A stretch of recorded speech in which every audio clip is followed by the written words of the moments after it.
And the only reason since the dawn of time anybody worked out that any of those places were picturesque is because they caught fuck all.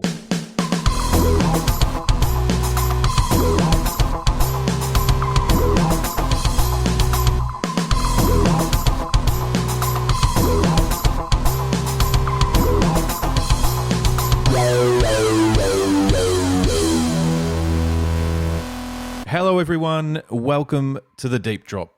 I'm Luke McCredden and Adam Ring is with me as always. And Adam, The Deep Drop is a podcast about fishing, but more specifically, fishing questions. The questions that arise when you're on a trip or in the car on the way to the boat ramp, or I don't know, they seem to pop up all over the joint.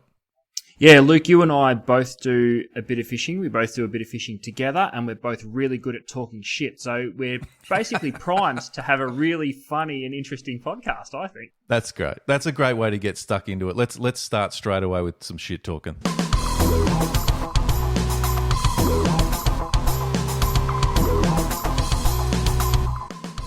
Should there be more professionally run fishing comps in Australia?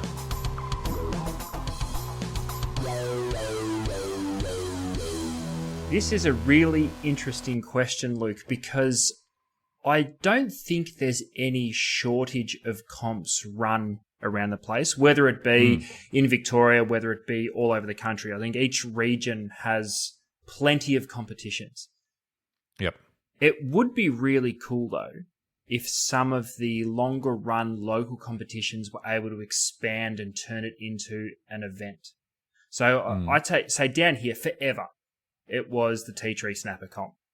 Yep. It was an event. It was an institution. Whether you only fish for snapper once a year, it would be at the Tea Tree Comp. There would be people that would travel from regional Victoria that don't have salt water anywhere near them. They'd come down and fish the Tea Tree Comp.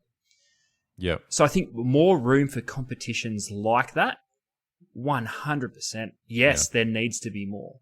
But it ties in directly to a question that we answered on the previous podcast about sponsorship. And this is exactly where sponsorship comes into play, because it takes a lot of time and a lot of money to organise a big event, but it can be done. Yeah, 100%.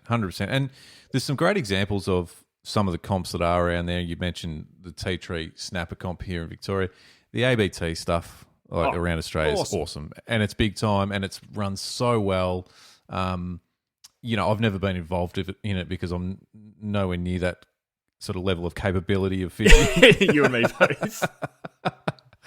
The cod comps, there's some unbelievable Murray cod comps, the Cod Classic and so forth. There's huge ones, and you'd speak about sponsorships and money, and some of those comps are worth a bit of coin, which is great. No, it brings out the best in some of those anglers, and obviously the Barra comps up north, the Barra Nationals and whatnot. Bass comps, big time.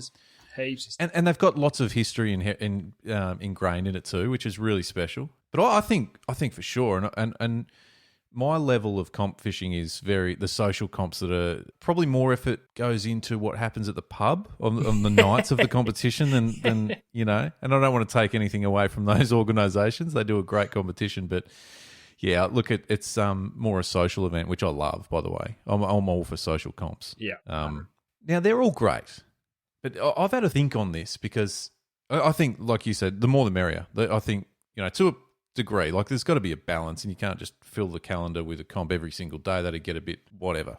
But what if this is what I think this would be awesome. Right, go with me here, Ads. All right, go with me here. Hang on, I've got a pen and paper. Better write. Yeah, please do. Yeah. What if we had a big-time professionally run comp? It's state versus state of origin, right? So just hear me out. Each state has a team. Every state in Australia has a team. Now, we could go into fine detail here, but we don't have the time. But I'm thinking the teams are bigger than just a group of 3 or 4. It could be 8 to 10, right? Depending on, and there'd be certain anglers that would be specialists in certain areas. So you wouldn't necessarily have every angler fishing every comp. So what I mean by that is, like, you might have a fly angler in the team, and there'd be fly specific legs of the comp. Anyway, each state hosts an event. So each state has an event. It's a points-based system. We can, I can send you my spreadsheet after this, Ads, if you want. There's it's a season. So there's a start and an end date. Like there's no sort of just off and on type thing. It's like it kicks off this time, this date, and it finishes this date. And effectively, the state with the most points wins. This is genius. Yes, thank you. The pause. I was nervous about that pause. No, this is I didn't know what genius. you were thinking. Because wouldn't it be awesome? Well, because the hardest thing with comps is getting outside engagement.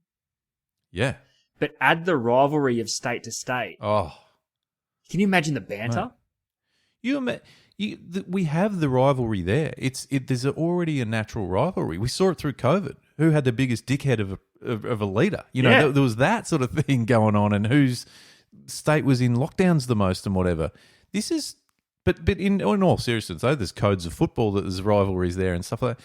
But I just think every state, like I said, hosts an event, so there's going to be home ground advantage for someone in each event. So no one's worse off at the end of the competition. Everyone's had an opportunity to host an event, you know. So obviously the Northern Territory teams are gonna, you'd think would probably dominate when it comes to their event. They'd probably be a Barra type arrangement. The Northern Queensland teams might go okay as well. That's the point, though. Like you got to No, hold down. 100%. You got to hold down your own ground. You can't lose on your own turf. It's like if you lose a home court advantage Yeah. game, you've got a lot of ground to make up. Luke, This could be the next big thing. all right. I just want to. If anybody at Netflix is listening to this podcast right now, I suggest you get in contact with one Luke McCredden. Can you imagine this as a spectacle? There'd be in-team fighting. There'd be banter. There'd be lure fishermen just going, "These fly fishers are letting us down." Like, Yeah.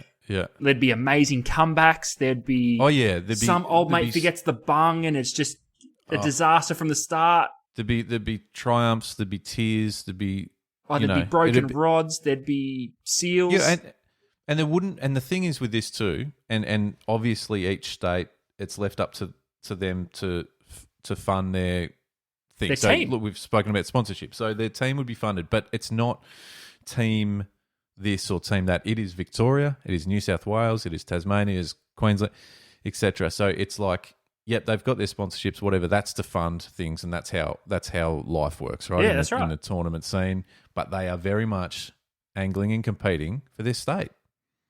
This is I awesome. just think it would be something that I would follow so hard. I just think it would be so cool and it'd be entertaining. But I think when you get into it, it'd be game on. There'd be no fucking around. Luke, in the short lifespan of this podcast, we've successfully come up with an IGFA app where yes. everybody around the world can claim Forgot records about that. easily and see that kicked a off yet? live leaderboard.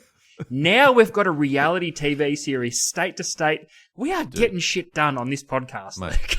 If you're not, mate, I'm telling you, this is the engine room of where this stuff happens. The Deep Drop is making things happen. Actually, we're not. We're just coming up with the ideas. Yeah, we need someone else to make it happen. If anyone else would like to take those ideas and run with it, just give us a cheeky shout out. I'll be happy. I don't know, man. I'm just saying. That's not bad. and yep. That's better than not bad. That's legit. I mean, the question was, should there be more professionally run fishing comps in Oz? That's just one example. But I'm saying, yes, there should. I'm all for it. As far as the question goes, Adam, yeah, absolutely. I'm all for it. Oh, 100%. Yeah. But as far as the detail... Yeah, we need the spectacle.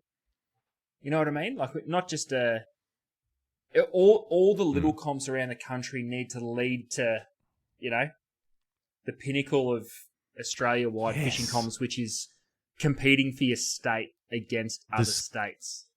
The scouts. There'll be scouts out there. Can you imagine the stories of Victoria losing the Snapper League to South Australia, who are banned from fishing for snapper? It would be massive. Yeah. What if bloody the Northern Territory beat Victoria in the Snapper League of the comp? Or a Northern Territory fly fisher comes down and wins the trout fly leg. In Tassie, yeah. Like, that's right. This is just full of storylines, Luke. I mean, you can thank me later, but I've just set up one of the greatest tournaments in fishing history, globally. There'll be people. It'll become international at some point. Yeah. I'm not even, And do we include New Zealand? Tip of the because cap. New Zealand is like part of the NBL, for example, NRL. Yep. Does New Zealand become a team? Why not? We're getting it. See, this is the thing with all good ideas. Like, there's always room for expansion and growth. Yes. Yeah, I like that. Yeah. So All one right. day Okay. we might include New Zealand. One day we might include Tasmania. Like, you just don't know.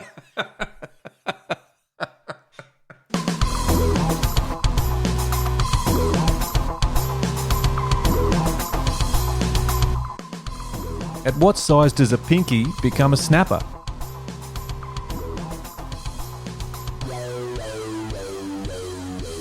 I don't really know. I've got it. Good start. I've got it. Next. I've got it. Nah, I've got it. I have got an answer, but I'm not convinced it A makes any sense. Mate. But I the could deep justify it. The deep drop. Does it any of it make sense? No, not really. No. Yeah, well, go on. Give us it. Okay, so the first answer that come to my head when I saw the question was 40 centimeters. Mm. Anything over 40 is a snapper. Anything under 40 is a pinky. Why do you say that? Solely based around the rules. So you Yep, can have okay. 10 fish in a bag, only 3 fish over 40. Yeah. I'd need to ask someone who knows scientifically. So, because even from a fishery standpoint, how did we get to 40 centimeters? Was that the magic mark? Is that when they come sexually mature? Is that when they start producing more snapper?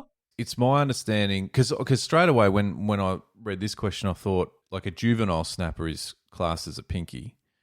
So then it's my understanding that a juvenile becomes an adult at about 40 centimeters, which kind of would make sense with the why that's the limit and blah, blah, blah. Yeah.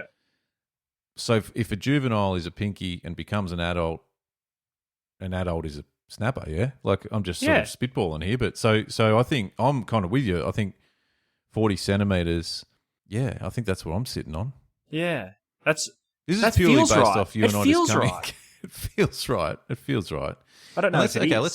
Let's take facts and figures out of it too. Like when you're fishing and you catch something, what are you still calling a pinky? Do you know what I mean? Like even just the feel and the look of it and how. It's a great question, because if I caught a snapper at 40 centimeters, I'd go, pinky.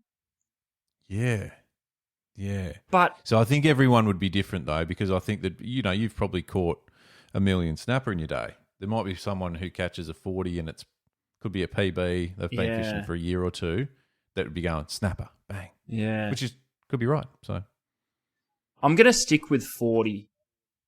But Yeah. this is one of those ones that I'd love to see the engagement on Instagram.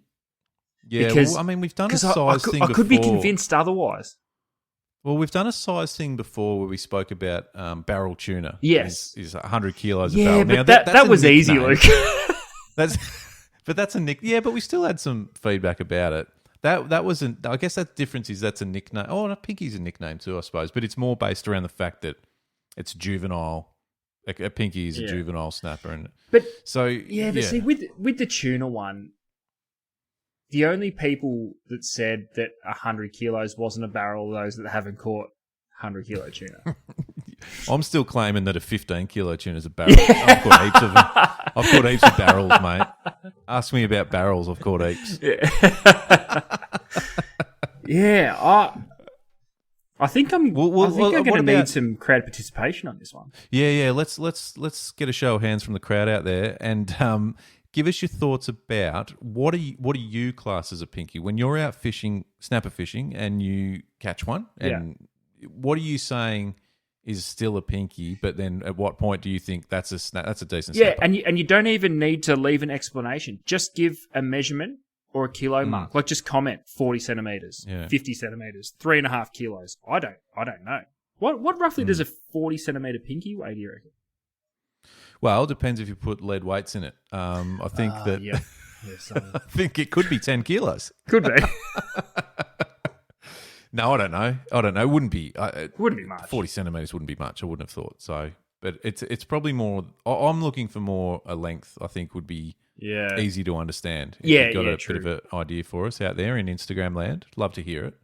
But I'm kind of on your side here. I'm thinking Yeah. 40 centimeters feels about right. Yeah, and I think it's because I can, in my little brain, I can easily justify 40 being the answer. Everything else I can't really spin enough crap about. Yeah, this question I got don't deep.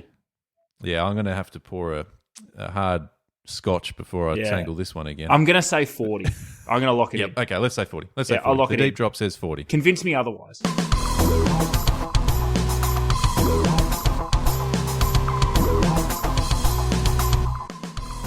Is a pic of scenery the universal language for court fuck all?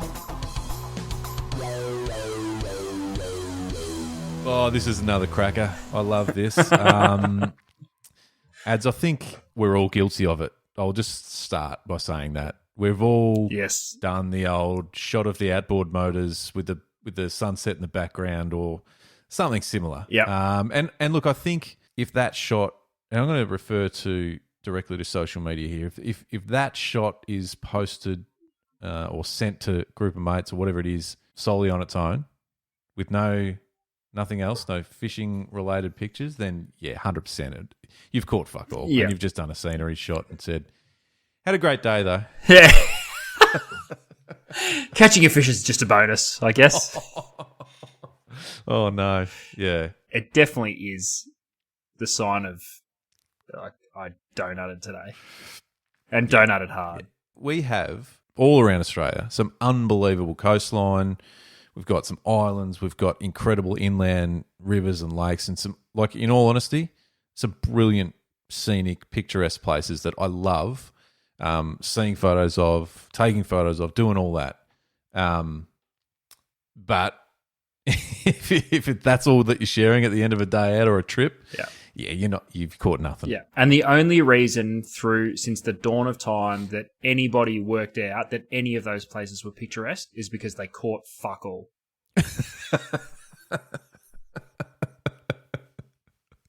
Yeah, it's not until you're not getting a bite do you go, oh, that's a nice coast. Yeah. Bit of coast there, isn't it? It's nice That looks out here, pretty. isn't it? Yeah, it's nice out here. Yeah. Oh, look at the way the horizon meets that sort of headland over there. That's great. Yeah, I love cruising up this estuary and you get the reflection of the trees off the water and you're not sure where the water ends and the trees start. You only ever think about that stuff. It's like a walk of shame back to the car. Oh, check out the mist in the hills, Adam. It looks great. Did anyone see that eastern water dragon? Oh, mate. I think a platypus just swam past me leg. No, that's the trout that you've been desperate to catch for the last 6 hours and caught fuck all, mate. Oh, mate, is a photo of scenery the universal language for caught fuck all? Solid yes. It's an absolute yes from all of us here at the Deep Drop. Hard yes. And you know what? And you know what? That's okay. It's We okay. feel your pain. We've all done it. It happens to everybody. And I will continue to do it. I'm going to do it just cause now. But I don't feel bad. That's okay. It's a good day out, and a fish is just a bonus. The fish is just a bonus, Luke. That's why they call it fishing, not catching. Oh no. Anyway, that'll do. That's a wrap from the Deep Drop tonight. We're getting loose. We're getting out of control. Hey, thank you so much, everybody, for listening. We really, really appreciate it. We really love all the feedback we've been receiving on Instagram, Facebook, messages. Letter. Some might want to write a letter and post it in an envelope with a stamp on it. Adam, I don't know where you're going to send it. Why? Yeah. Well, just Go send for it and see what happens. See what happens. We'll probably get it at some point. Yeah. But we love it and we appreciate it, and we want you to continue because we love hearing what we're talking about. Ads is just purely what's coming out of our little brains and just purely our opinions on these subject matters. What we love is hearing your thoughts on each subject as it goes onto the Instagram page. You'll see the tile there with the questions written on it, and yeah, we love seeing your comments on that because that's what we're all about. It's all about. We're just getting the conversation started, and you're helping us continue it. So thank you, everyone. Find the Deep Drop wherever you find your podcasts and subscribe for free. That's the beauty of it. And tell your mates, tell your friends, and we'll see you next time because we're sticking around for a while. See ya.